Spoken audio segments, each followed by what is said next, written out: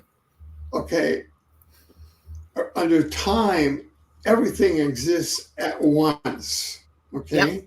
It exists right now, and it's just we're experiencing it serially. Okay. Can I stop you just for 1 sec? Do you believe? Okay, so this is what I've always said about time, and if I'm wrong, I'm open to anybody, something that resonates with me.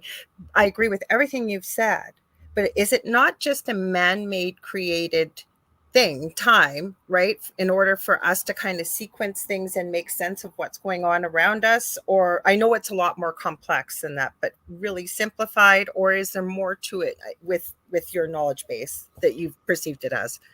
Well, put it this way.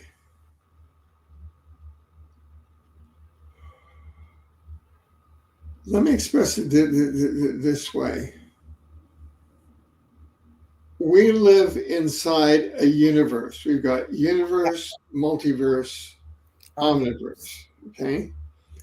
And we're inside a particular universe that's called Uversa. Okay?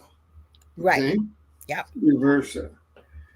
And inside that universe here, we're on, let's just take our Earth, okay? Okay.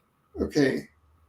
We can look at our Earth here as a time, space, matter, reincarnation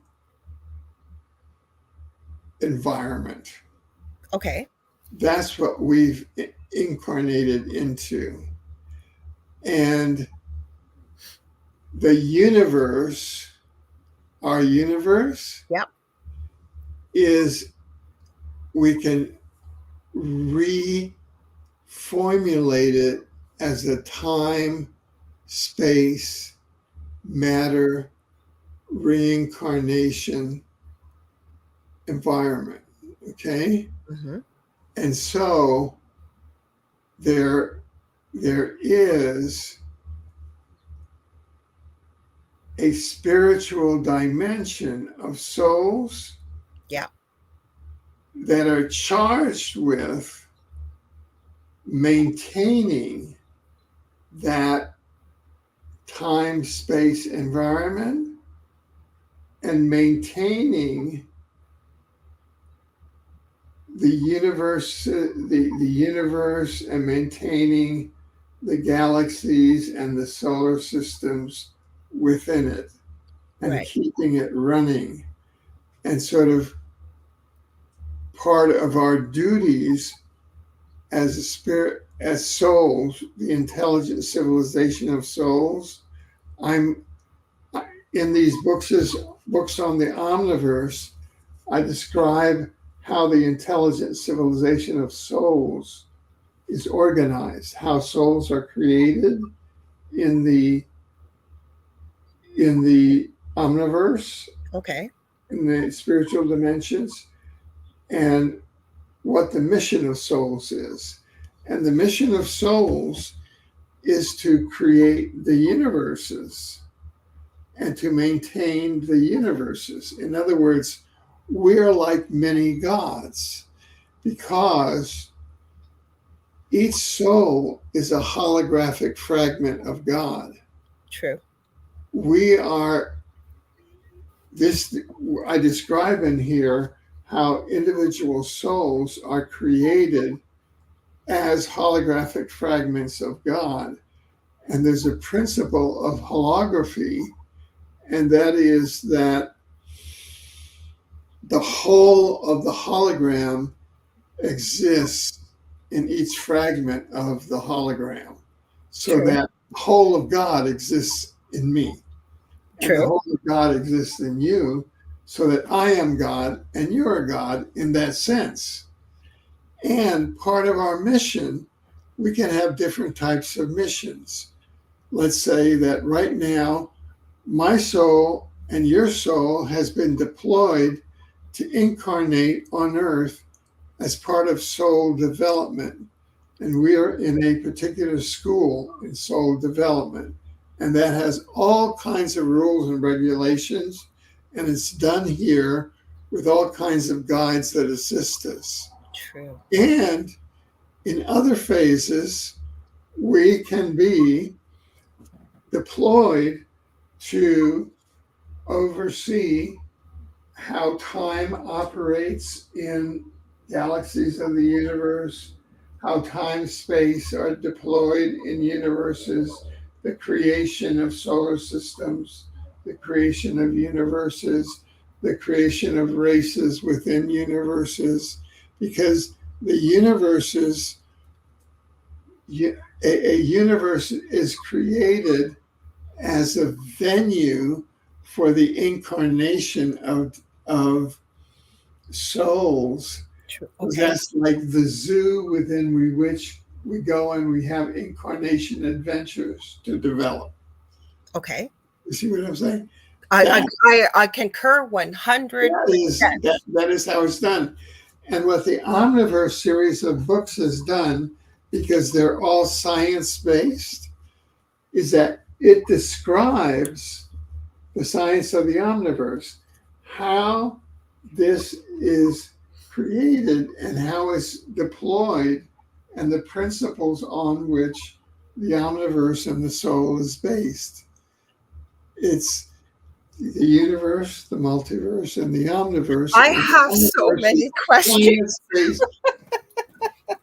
The science of the basis of the soul and God, and then the matter and time and space in the universes. Okay.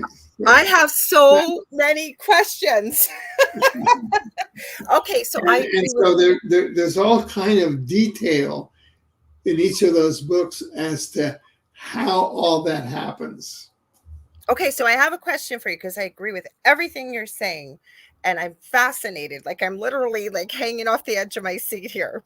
So how would science define somebody that's done some really awful things on this planet, done really awful things to humanity, for example, without naming it? We won't name any details. You and I probably can think of many.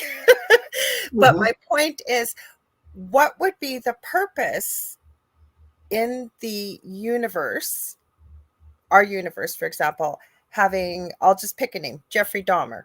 That's not the only one, but I'll pick someone like that that's done a lot of crime and awful things to humanity. And I'm hearing this almost like somebody listening to this is thinking, yeah, well, I get it, but how does it explain it? What would be their purpose as a soul? And I understand, like, we have free will. Okay, well, that gets into a lot of that example gets into a lot of complexity. Okay? I figured. Like, you just asked the question, which I would have to bring in this about, okay? Okay. And this about, okay? And a little bit of exopolitics about, because that gets into the history of Earth, okay? Okay. And the history of Earth is that we are a highly afflicted planet that had a rebellion here, the Lucifer rebellion. See, this book gives you the history of Earth and the history of the Lucifer rebellion. And that is where there was a very advanced angel called Lucifer, the light being. Lightbringer, who rebelled against God and was the angel for this quadrant of our universe and our solar system, and historically took about 30 planets or so and turned them into hell on earth. And we're just emerging from the Lucifer rebellion now. And that's why this planet here has the history of the Dahmers. And that's why Jesus came to this planet to take it out of the Lucifer rebellion. And he had a face-to-face with Lucifer here, and he ended the Lucifer rebellion here on Earth. And we're still in that aftermath. And that's part of what's in here. So would you call demons, for example, because I know I've never had a chance to share this story with you, but I will very quickly.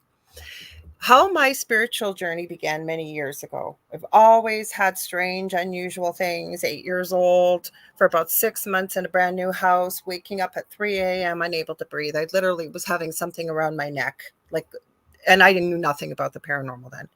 I've had paranormal around me since I was I can remember 3 or 4. But my point is, how I had started my spiritual journey. I felt that call. I'd always been very connected to angels and things like that. And I'd also seen some very incredible, miraculous things working in palliative care as well as in the NICU at the beginning of life. But I had this dream one night, and it happened about 17 years ago. It's like it happened 10 minutes ago. And it was in my previous home where the activity was, and there was a tree in the front yard. There was a man sitting in that tree, and I was outside. He was in a very expensive dark charcoal striped suit, white silk shirt, black silk tie, hair all slicked back to here, very close, neatly trimmed goatee and mustache, okay? But it was his eyes. They were going from black to flame, and he was trying to tempt me to follow him. He had said, I had started a little jewelry creation business and stuff, and he said, well, Lorilei, you know that little business you have, that's nothing. I can give you wealth. I can give you fame. I can give you anything beyond your wildest dreams. All you have to do is agree to follow me. In that dream, it's not radio friendly where I told this thing to go. And I said, who are you? He identified himself as a demon, told me his name and spelt it. And again, I told him where to go, much more emphatically than the first time. So it was some pretty colorful language. And he started laughing at me and mocking me and saying, oh, no, no, no, no, no. Every time you see a crow or a raven, you'll know who it is. And I remember in that dream calling on Archangel Michael. The colors I can't even begin to describe with English or with words, but it was like a royal blue, silver, and white. I woke up in a sweat, shaking, and crying, which is not me.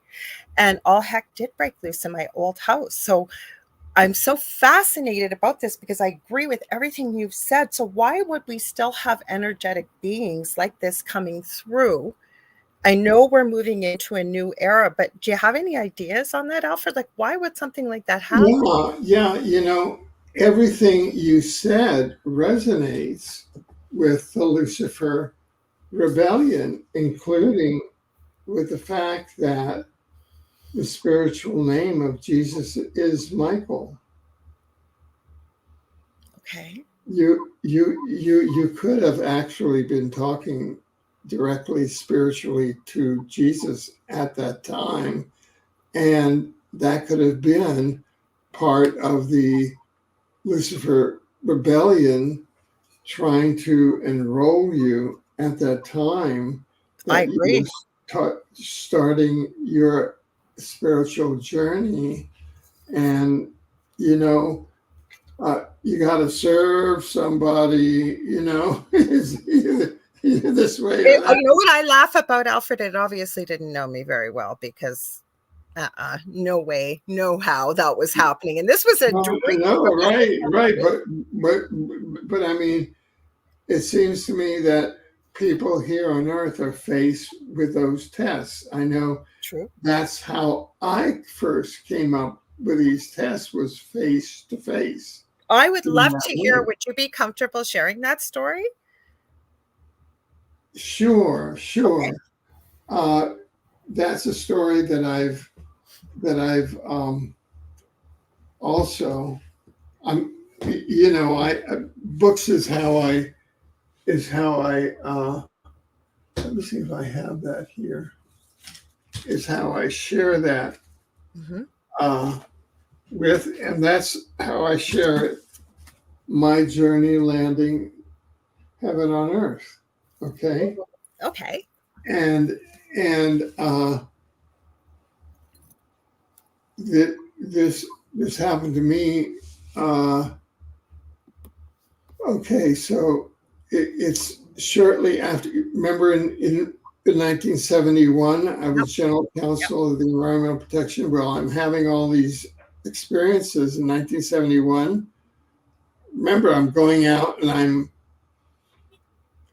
I'm talking in public, doing the environmental talks, and one of the environmental talks I'm doing is with a secret time travel people. Remember? Yes, I can't forget. Who brought my book back to 1971. Well, then fast forward to January 1973, Okay. and in January 1973, Mayor John Lindsay, who's mayor of New York, decides he wants to run for U.S. president, and Jerome Kretschmer, who's the head of the EPA, decides he wants to run for mayor, and I decide that I want to do something spiritual, right?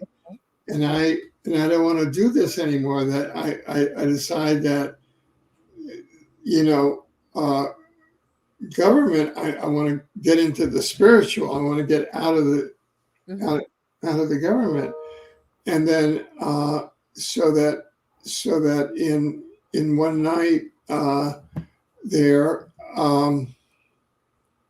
my then wife was an architect, and she had gone up to, and we lived in this loft in Soho in Manhattan. Wow. Okay. It was an industrial area, and she had designed it as an artist loft that got featured in New York Magazine and everything, you know. I can almost see it for some reason. I don't know why, but it was beautiful, Alfred, what I'm seeing. Yeah.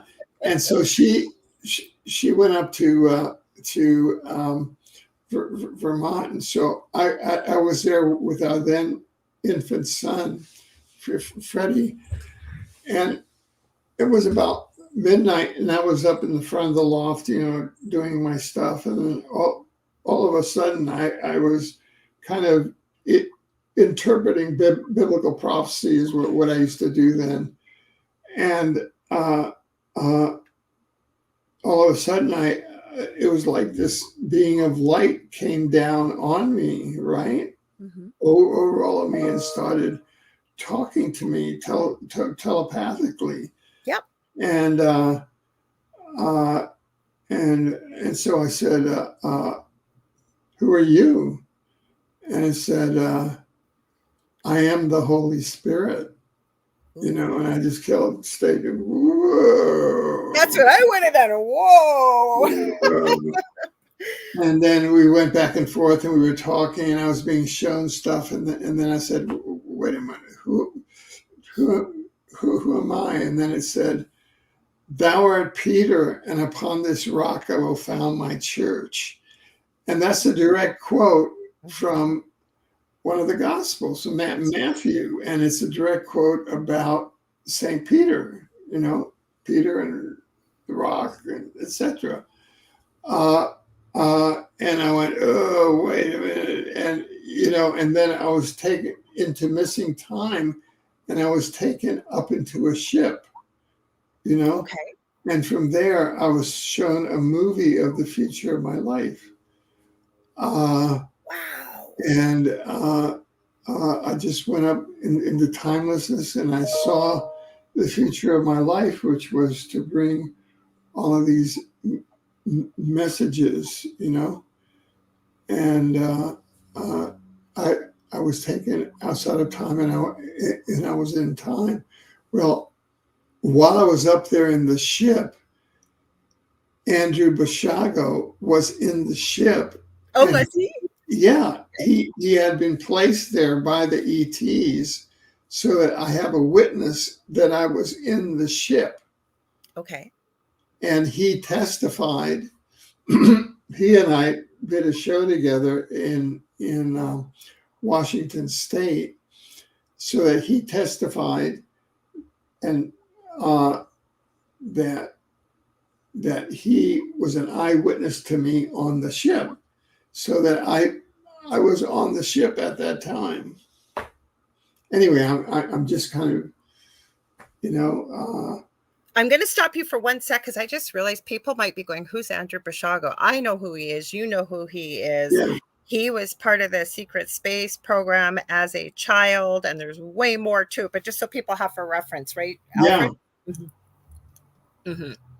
Yeah, and so both he and I are lawyers, and he was in the secret time travel program, and he was also a secret Mars explorer on behalf of the CIA. In other words, he had been teleported to Mars, and he had been time travel, but he was a whistleblower.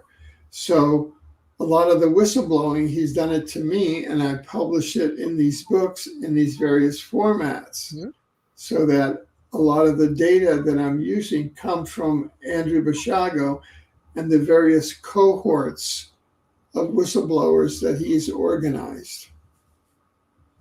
Okay. So, you know what? It's interesting, and it's nice that you have somebody that can corroborate, Andrew, what happened with you, because while I was in my previous home, I was going to the store. I didn't get a lot of sleep in that home. Somebody had to stay awake all night long to watch over my 2 children and my partner, because he almost died because of what had happened to him paranormally. There's no other explanation for it. Oh. But the point is, I was going to the store, and I do have a back injury. So to walk, it's a little bit, I usually walk with a cane. So I drove, and I've lived in this city my whole life. And literally to go to the store from my old home would have taken 2 minutes. I went to the lights, blinked. Next thing I know, my phone is ringing. I am miles away from where I was. It's my partner calling me, knowing that I hadn't slept a lot, thinking I got into an accident. And he's saying, "Where are you?" And I said, "I don't know." And he's going, "What do you mean you don't know?" I said, "I don't know. I will call you back." I was even surprised I got cell service, because I was in front of this half circle building. I remember it had broken out windows, and I was something of a community visiting nurse before I hurt my back, and had done most of these rural places. I have never seen this building since. I don't know where it was. Obviously somewhere close to where I live, because I was able to drive back home. It took me about a half hour, but I was in the opposite direction, and I have never found out what happened during that. So that could be the same thing that happened to me that we call a missing time experience. Absolutely. It was about an hour and a half gone. Yeah. I.e., so you were probably taken into an interdimensional experience. Okay. And so that's what happened to me in February of 1973. Wow. And that was what started my whole journey in exopolitics and the omniverse, and that broke me out of where I was before, being the general counsel government person, and then I went full time into the omniverse. Because you take the lid off of Pandora's box and you can't put it back on. You just can't. After what we think is normal everyday life, I always say that's nothing. Because once you open this doorway, a little crack, like, you realize how infinitely, massively enormous what really is, I think, going on in the world versus what we think is our little bubble. Would you agree? Yes. And here there's Christina is saying, after the alien and UFO sighting I had in 1996, for a year, a DOD person kept calling. Mm-hmm. So is that she's calling in the US, right? Sorry? She's calling from the US. Yeah, she's in the US. Yeah, I know who it is. Yeah. So she's saying that in 1996 she had an alien and UFO sighting, and then for a year after that, a DOD person kept calling her. And that's probably because the DOD was tracking the alien and UFO that she saw. And so she became a person of interest for the DOD, and then they were tracking her as a contactee. What are your thoughts? Okay, I know Joe Montaldo has done this study 20 plus years of the Rh negative blood, green eyes, red hair that didn't exist thousands of years ago in our DNA genetic profiles. The reason I mention it is my mother, who believes in none of this, has red hair, green eyes, and Rh negative blood. And then I have a missing time thing. I have videos of UFOs I have caught, mind you, in the area that I am in as well. Like it's crazy. Do you think that Okay. go ahead? Yeah. No. Could you repeat the particular question again? Okay. So I know Joe Montaldo Yeah. on his ICAR, I think it's .net, his ICAR site, International Center for Alien Research. He has a survey there to survey people that have Rh negative blood, red hair, and green eyes to see what their contact has been. Are they reporting what they believe to say be an abduction? They're seeing UFOs, whatever it may be, right?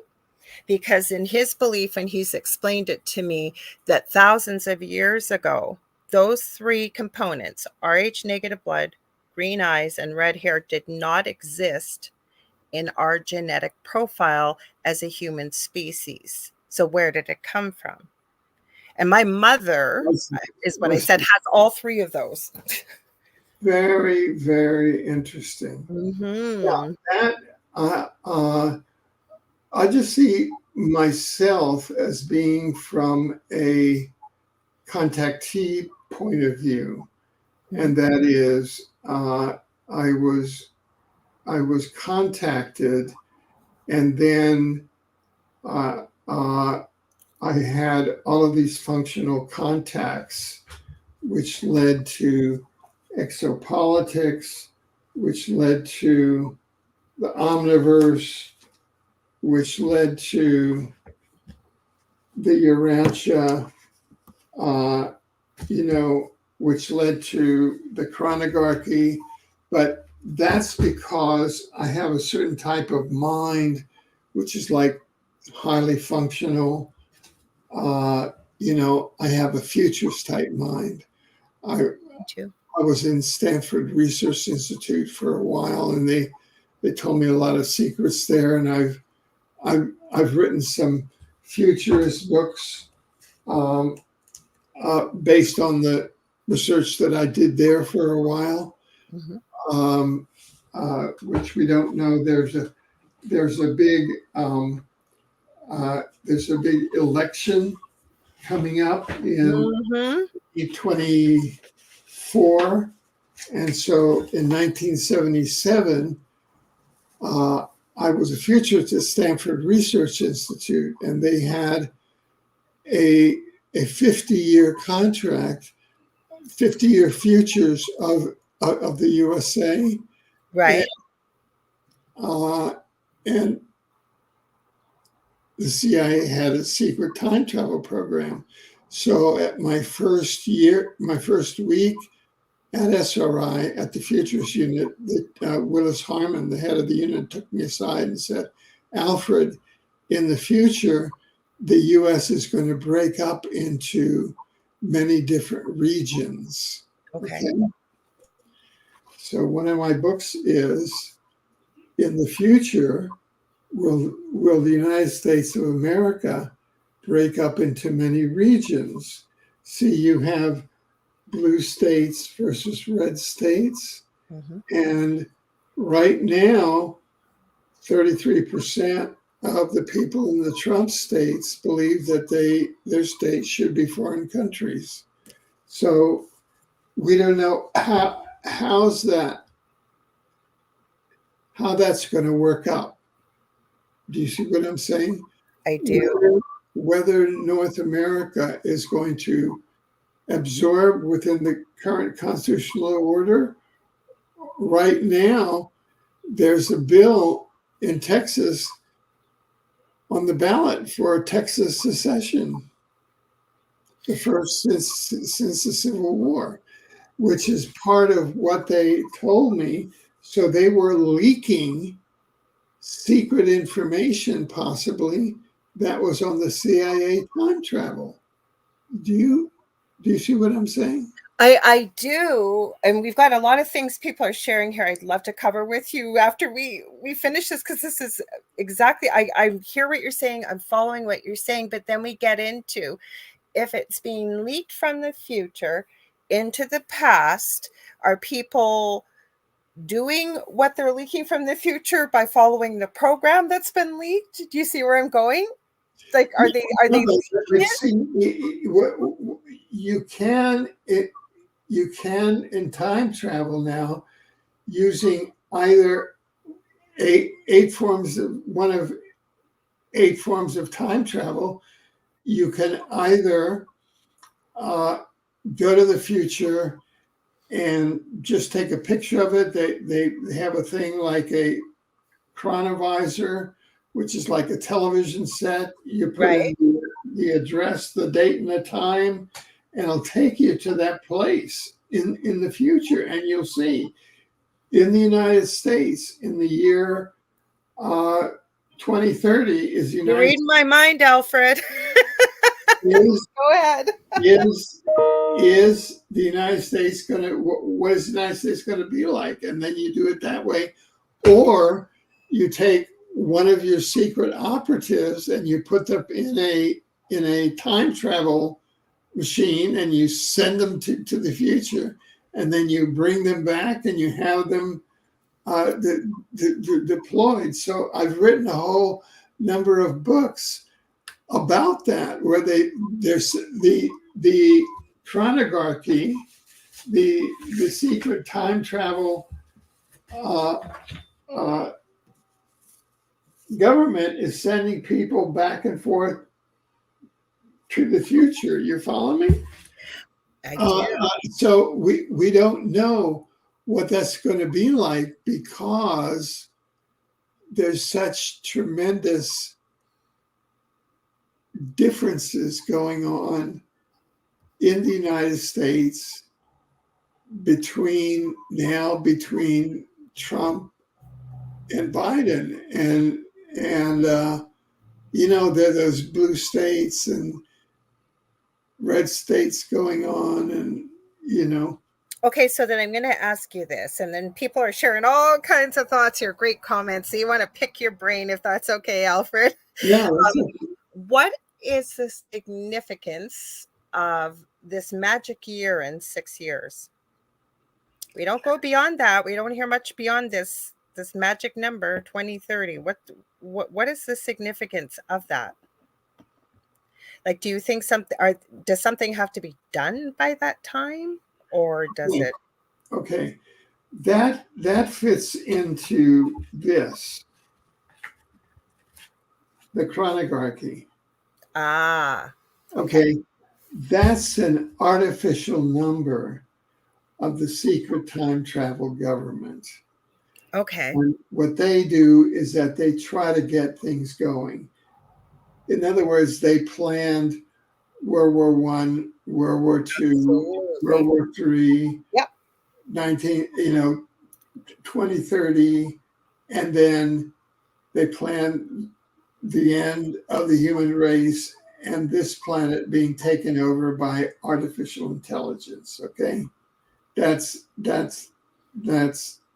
their view. Okay, and then there's us and there's God, right? And there's Jesus. And Jesus came down to make this the Lord's planet. And the universe governance has this as the Lord's view. So that's why, oh boy, I have so many. Where did I put? Oh, yeah. You got too many books, Alfred. No such thing. I'm joking. That's why the fifth apocalyptic revelation was sent, the Urantia book, which is the universe governance, was set down here to prevent this secret chronography from setting up the 2030, turning the planet into the transhumanist agenda, Yep.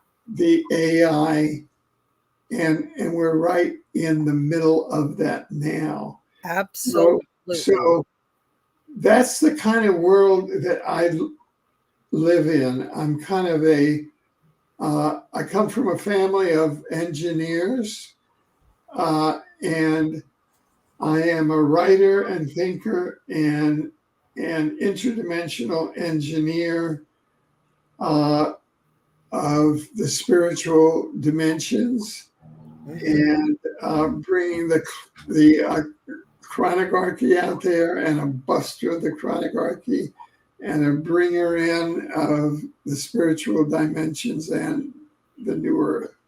So that's sort of what I do now. I don't have any great, I'm not any prophesized being. I'm just me. So I don't have this great thing happening, except I happen to have written these books because Amazon makes it very easy to I have to dip into your secrets because I got 3 books. I've been trying to get 3 books that I know I got the outline, the whole bit, and I need to get them written. Well, somehow I got them written, but now I got to get them marketed. Well, that's why you're here. And what's going to happen, I can tell you right now, Alfred, with what this discussion we're having, on air and off air, I am going to be passing a lot of this knowledge on to other people. Well, nice. Yourself, I talk to sometimes 100 people a day, and we get into conversations sometimes like this, and I can see where a lot of people have been looking for some of these answers that you're speaking about. So I will definitely be a person that will be telling people about. Great. Well, tell them just to go to Amazon and put in my name, and I'll tell them to go to the books. Oh, I will. And then there's a particular story. The story you're just teasing out the story of my different books, which is patterned after the story of what's happening out there and in there around the dimensions in the universe, the multiverse, and the omniverse. This is a topic right up my alley. I've always loved to talk about it. We have people that have left us some great comments. Would you mind if I read them, and if you can add your feedback? So Jody says, my son, when he was little, told me the aliens came down and took him onto their ship and hooked up tubes to his arms. They told that they needed him to save one of theirs. He said that there was a tube from his arm to a cow, and something his other arm had a tube going to the alien. After theirs was okay, they returned him. Much easier to explain when speaking amongst, face to face, it sounds like, with Jody. Have you heard of that before, Alfred?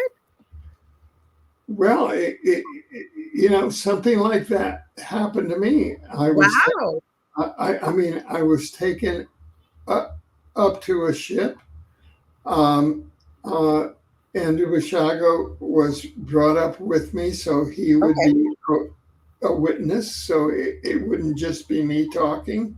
And I would have this attorney who could say, yep, I saw him up there.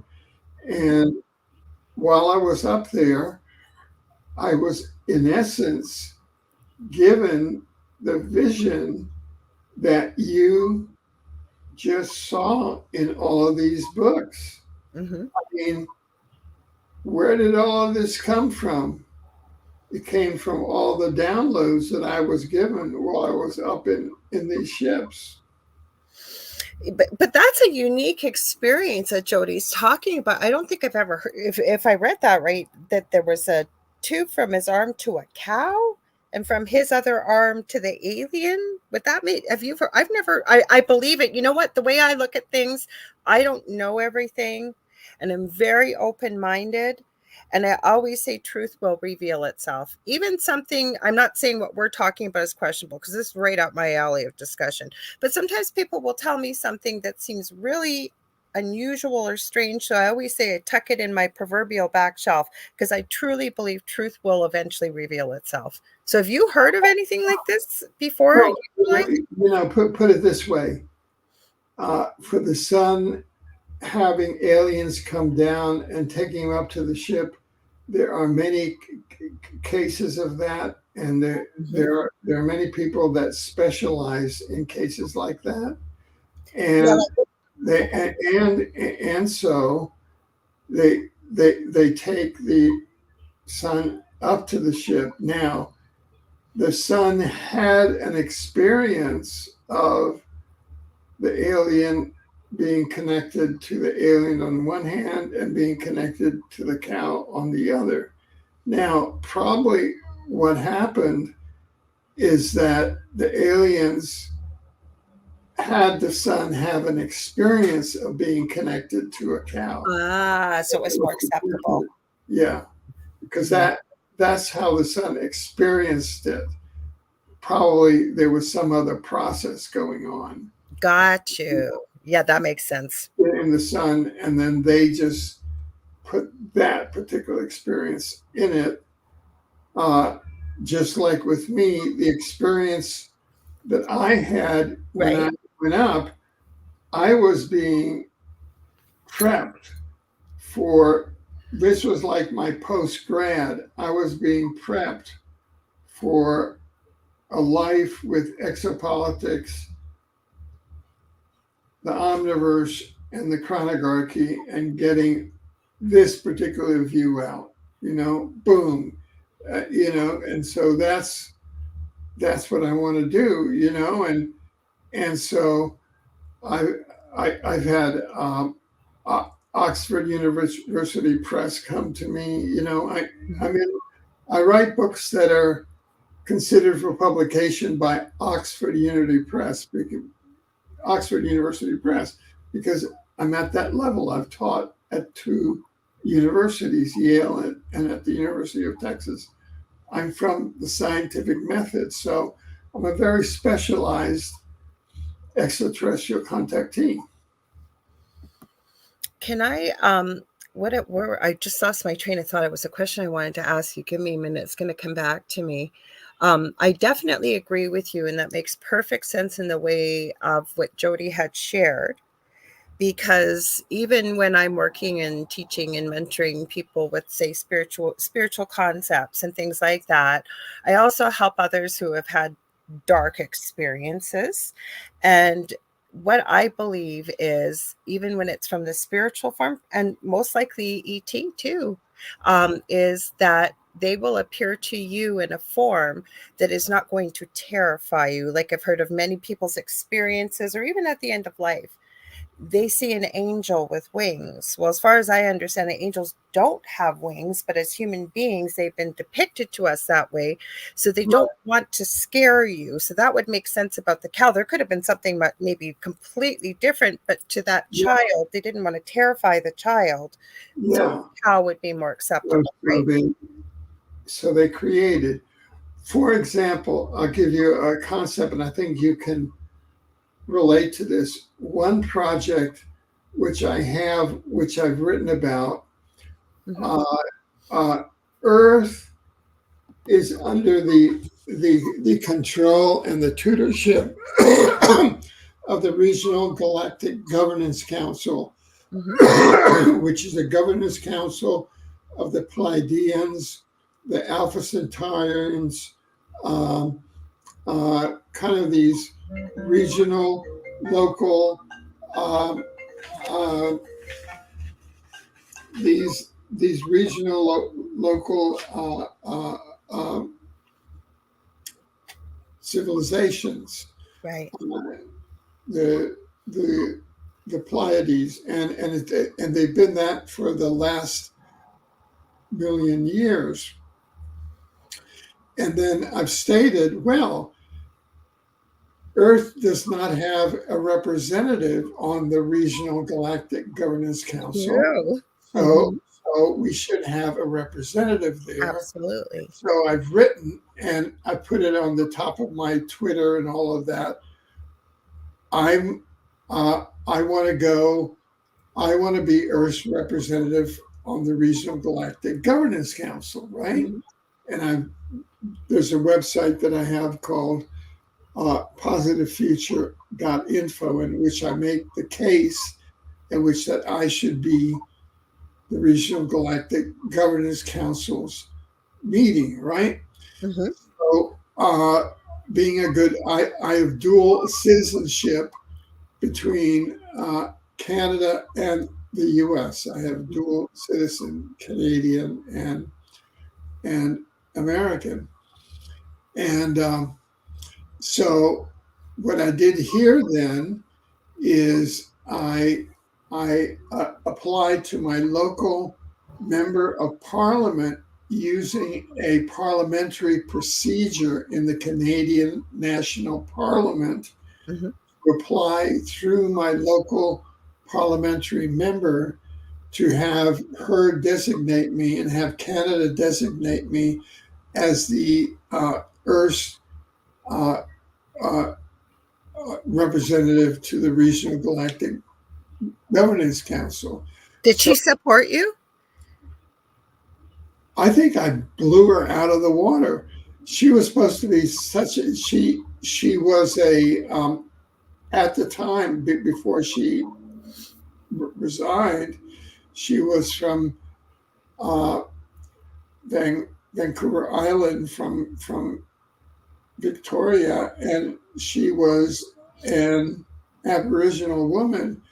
And I thought that she was going to rise to the occasion, but I think I blew her mind too much, you know. I would think her people would know about the Sky people as being the First Nations people. So that is the type of thing that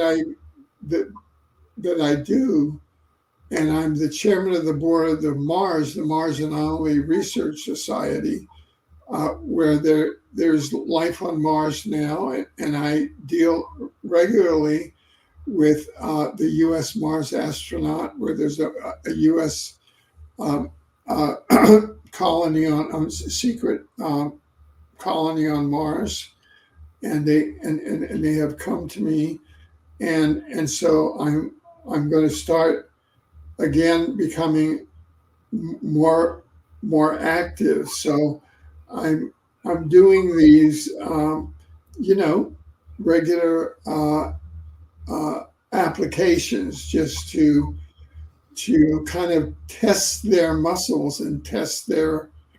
So it's not like we're looking for discs, well, all of the time. We're looking for, we're real people that are making these petitions. We're Earth people that are making petitions to be Earth's representatives to the Regional Galactic Governance Council. So that's part of what I do too. Okay, so what I'm thinking about this, and what I receive from collectively, as I call spirit, and there's ET in there as well, because I truly believe, I don't think I've ever said this on this show, but I truly believe that somewhere within my lineage, I have come from the planet, I'm Illyrian. I don't know why. I keep hearing that from spirit. Well, that's where all of us come from. All of us humans are from the Lyra diaspora. I did not know that. I did not know that. We are, and we were attacked there by the Draco reptilians, and historically, exopolitically, in this universe, all of the humans have been scattered throughout this universe and these galaxies, and in this particular solar system, we had 3 or 4 planets that were inhabited just as Earth. We had Tiamat, which was a large human planet, Mars, Venus, and Earth. And there was a large those were all human verdant planets like Earth. Okay. At 705 years ago, the planet Tiamat, there was a reptilian human nuclear war, Yep. and it was blown up into the asteroid belt. It is now the asteroid belt because it was blown up in the human reptilian nuclear war. Yep. Because we are refugees in the diaspora from Lyra, and we're in competition with the reptilians for settlement rights in this solar system. And Makes sense. Mars was also affected. Mars used to be a verdant planet and was affected in that nuclear war, and has become kind of a planet with a thin atmosphere and no vegetation. And Don't they live subterranean, as I understand it, in Mars? Any life that's still there? Don't they live subterranean? If there are any inhabitants, which I believe there may be. What there are is that they are underneath the surface of subterranean. Yeah, I thought. Yeah, there are 1 million Martis terrace. There are 1 million of our genetic cousins that live under the surface of Mars, who are the survivors of the Martian Tiamat nuclear war with the reptilians. The other planet in the solar system, Venus, which is up at 60, which is still surviving and thriving, is Venus, where the Venusians are thriving. But we here on Earth are still right at the edge where we haven't exited fully from the Lucifer rebellion. With the incarnation of Jesus and the landing of the fifth apocalyptic revelation through Urantia, they have started it, but we're still right in the middle of landing the divine incarnation here, and we're still fighting off the AI, artificial intelligence, reptilians who are still trying to blow up Earth in a thermonuclear war. Look at what's happening in the Middle East. Look at what's happening in the Ukraine, Russia, China.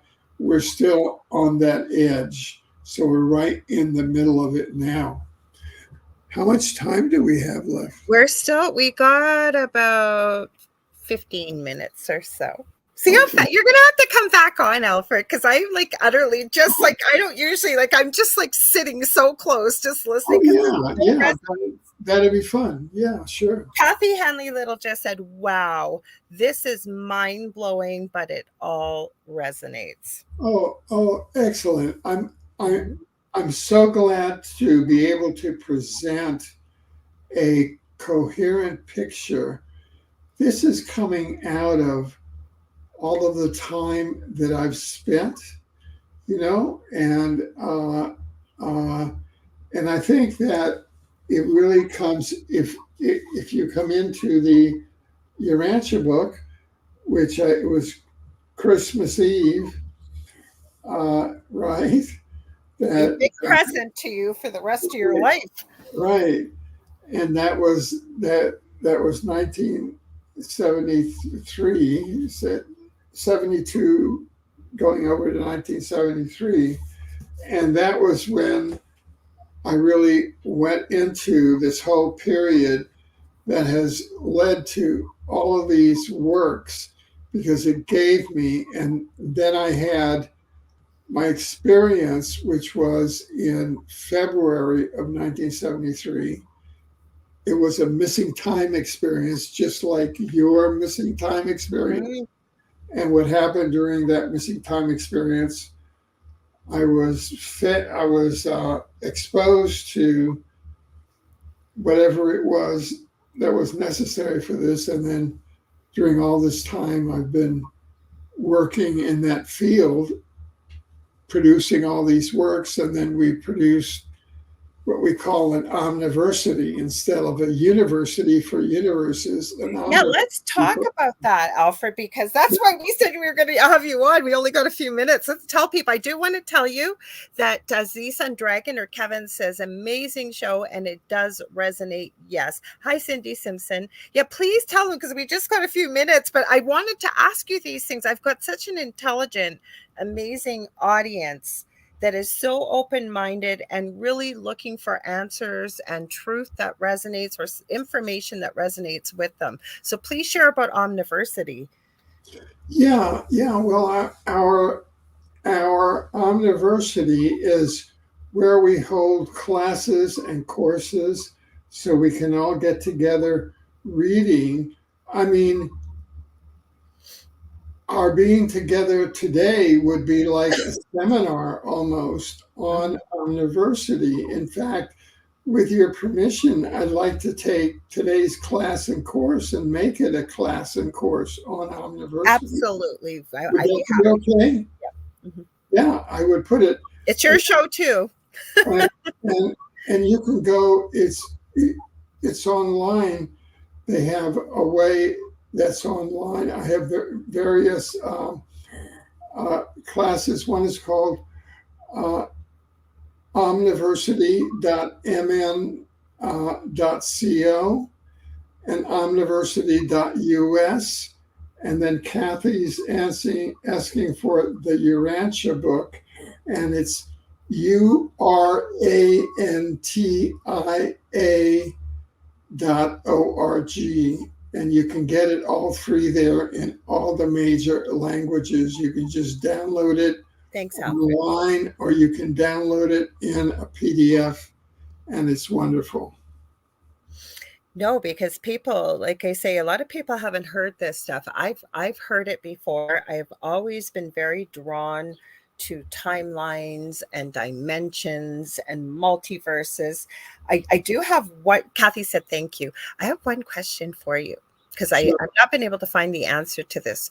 With quantum computers, what is your belief? Because they say quantum computers are computers of the future, but the research that I've done, nobody's really been able to answer where are they accessing this information that they're getting for the quantum computers, besides saying it's the quantum, but what is the quantum? To answer that, I'm not entirely sure what you're referring to, so I don't want to give a misleading. No worries. I just thought if you had heard about it, what it is. Yeah, what it is it's supposed to be the future of the computer. As to what the quantum computer is, because I've done a book about artificial intelligence, the AI invasion, but I'm not sure what you mean by quantum computing. This is the book that I've done about AI. What's it called, Alfred? That one, the AI one? AI Invasion, What ChatGPT and Suda Wright Tell Me. I want to read that one for sure. Yeah, this is because I was in 19, this is based on the, it's based on the Falkland Islands War, which was a false flag war in April to May 1982, in which the British, the reptilian Queen of England through Margaret Thatcher, actually created a false flag war in which they said that Argentina was invading the Falklands off of Argentina, which was false. Mm-hmm. But what they wanted to do was create a pretext to invade and go down beneath Tool Island in the Falklands Island, because the blue ETs, these upper dimensional ETs starting in World War I, had started reversing an artificial intelligence that had been placed there by negative ETs beneath Tool Island. And the blue ETs had formed a base there to reverse that had been placed there starting around World War I as an interdimensional time bomb to destroy the planet and destroy humanity by the Dracos who got us out of Lyra. So this continues that, and I confronted Margaret Thatcher. I was 10 feet away from her in 1982 at the UN in New York. So I've been following this for. Well, there's a reason why they called her the Iron Lady. Yeah. Mm-hmm. So anyway.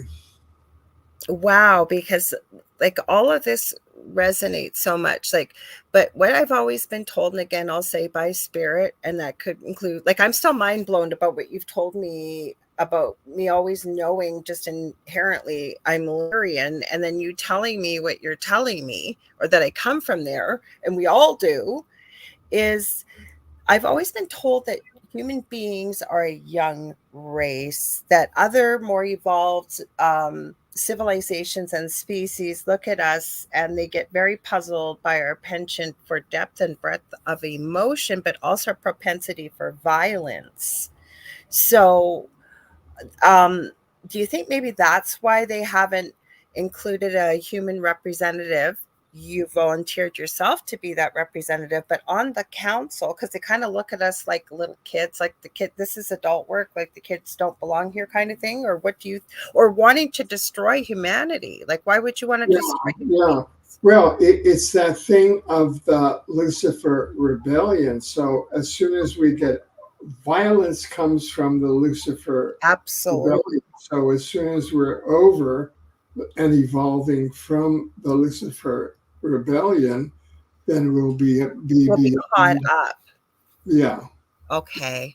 That makes, I wanted to tell you quickly. Okay. So the quantum computer supposedly is supposed to be the computer of the future.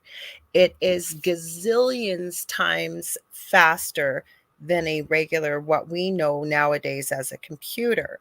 And from what I understand, I'm not a computer expert. I do enjoy tech and it's a hobby. But it accesses, the way it's set up, it's supposed to go into an alternative dimension and access the information and bring it forward. As I'm explaining this to you, though, I'm almost feeling like this is some kind of mechanism coming from the time travel that you've been talking about, because it's supposed to be able to get with such accuracy and to be able to access the information, but nobody that's presented it, and I've watched quite a few presentations, they haven't been able to say what dimension or where is this computer going to access the information that it's retrieving for the user. Yeah, I would have to study the quantum computer. Fair enough. Because I don't know its relationship to AI, artificial intelligence, and to the various dimensions, and what its relationship is to the universe, multiverse, and to the spiritual dimensions. I just haven't targeted that particular subject matter.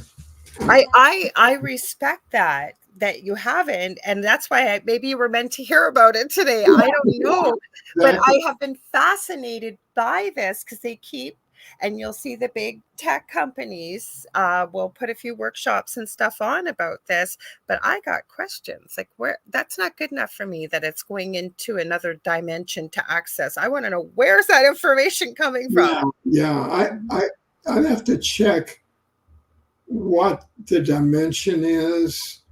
Are you talking about a dimension in this universe? Yeah. Is it a spiritual dimension? Is it connected to artificial intelligence. There's a lot of unknown questions. That's why I asked you, because to be able to have this kind of conversation with you, this isn't a conversation that you can have with somebody while you're standing in line. It's too bad that we can't. But to be open-minded and to be able to talk to you about these concepts, I really appreciate you coming on. And obviously the audience has too, because a lot of people aren't talking about this, but I think they should be. Indeed. Well, I really appreciate being able to share this with you and being able to take its next steps now. And I look forward to getting the MP4 from this, and I'll put this up on Omniversity at the Omniversity platform, and I'll send you the link when it's a course, a class rather, at Omniversity. I will definitely share it with everyone. So we are just about out of time. This went by so fast. Like I said, I'm going to have you back on again, Alfred. But how can people, do you want to give them all your links, where to find your books, everything? I always do this at the end of the show. I would have told you before. I'm so glad you were able to make it. Usually I have a quick little chat, but we did good. I think we did great. But just so people know where to find you and everything.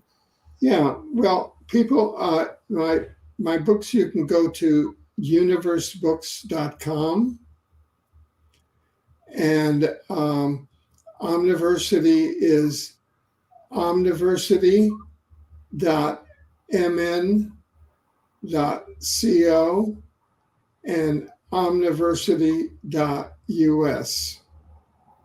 Awesome. Well, thank you so much for coming on here. Like I said, I am going to have you back on, because this was an absolutely fascinating discussion, and I really appreciate your time. Thank you very much.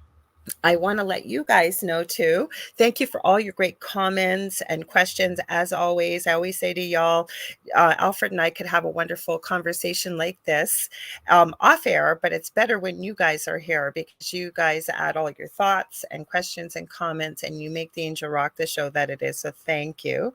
Next week, we have Dr. Frederick Woodard coming on, and he's been booked for a while too, like Alfred. So it's going to be a great show, you guys. We always have great guests on this show, you know that. Also, same time, same space, obviously, Monday with the Angel Rock, 6 to 8 p.m. Eastern Standard Time. And you're going to see me on Thursday with David Hansel at 7 p.m. with The Thing at the Foot of the Bed. Don't forget about our group, The Thing at the Foot of the Bed, with Lorilei Potvin and David Hansel. If you guys got questions, you got comments, you guys want to see a show idea, you got some spooky things you want to share with the group, when we get to 200 people, we are well over 100 now, David and I are going to start going live in that group, and we're going to start doing one question readings for you, as well as answering questions live. Also, if you ever want to get a hold of me to book a reading, I do Akashic Records readings, I do crystal Reiki, psychic mediumship, and eventually I'll probably get into, I think, some animal communication as well. Still working on that. You can get a hold of me on facebook.com/Angel Rock. Fastest and easiest way to get a hold of me, though, is on Facebook Messenger. If you want to send me a message, I am on every single social media platform you can think of, either under the Angel Rock or Lorilei Potvin. And don't forget the other two groups I have: Paranormal University for more things along the paranormal or ufology, ET line, and then I have the Angel Rocker Tribe for more spiritual type concepts. So I want to thank you again, Alfred. Stay tuned for the show coming up next. It's the Horsefly Chronicles with Julia and Phil Syracusa. They're good friends, and they got a great show. And otherwise, I will see y'all on Thursday and then next Monday. Take care, everyone. Have a good one. Thank you. Thanks, Alfred.